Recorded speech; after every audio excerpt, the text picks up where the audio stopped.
माँ Hingula truck driver महासंघर सचेतनता कार्यक्रम। Driver माने निजको निजे सतर्कता अवलंबन करने सह अन्य मानक सचेतनता करने लक्ष्य नहीं उद्वेग प्रकाश करथिबा दृश्य देखा मिली।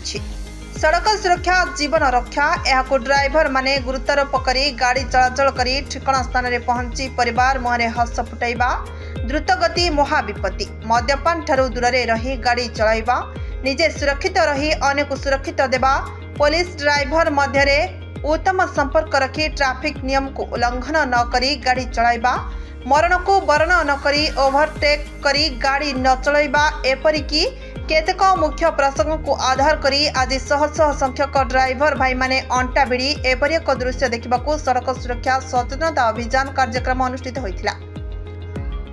अनुगुल जिला तालचेर अंचल में गड़ी उठा माँ हिंगुला ट्रक ड्राइवर महासंघ आनुकूल्य ग्रीन ग्रास स्टाडियम निकटस्थ डीसीआई देउल बेड़ा क्लब परिसर में सड़क सुरक्षा सचेतनता कार्यक्रम अनुष्ठित हो आयोजित कार्यक्रम में आरटीओ अधिकारी निखिल पट्टनायक मुख्य अतिथि भाव जोगदेइथिबा बेले तालचेर अंचल ट्रक मालिक संघर सभापति अरविंद भूतिया मुख्य वक्ता भाव जोगदेइथिले।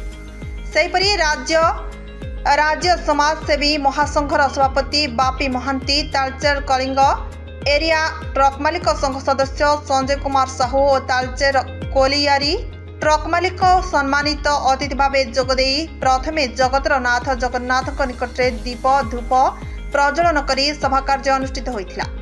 माँ हिंगुला ट्रक ड्राइवर महासंघर सभापति ब्रह्मानंद परिडा संपादक मनोरंजन साहू उपसभापति प्रफुल्ल चंद्र महांती उपदेष्टा हरिहर साहू कोषाध्यक्ष प्रवीण कुमार बेहेरा सांगठनिक संपादक राजेंद्र राउल सर्वेश्वर साहू समेत अन्य समस्त ड्राइवर भाई मानक नेतृत्व में श्रृंखलार सह सड़क सुरक्षा सचेतनता कार्यक्रम अनुष्ठित होइथिला।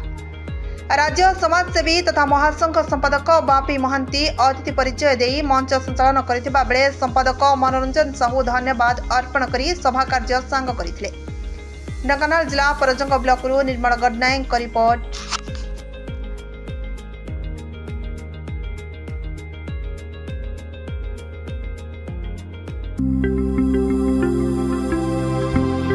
लेटेस्ट न्यूज अपडेट पाई www.nowodisha.com को लॉगिन करंतु।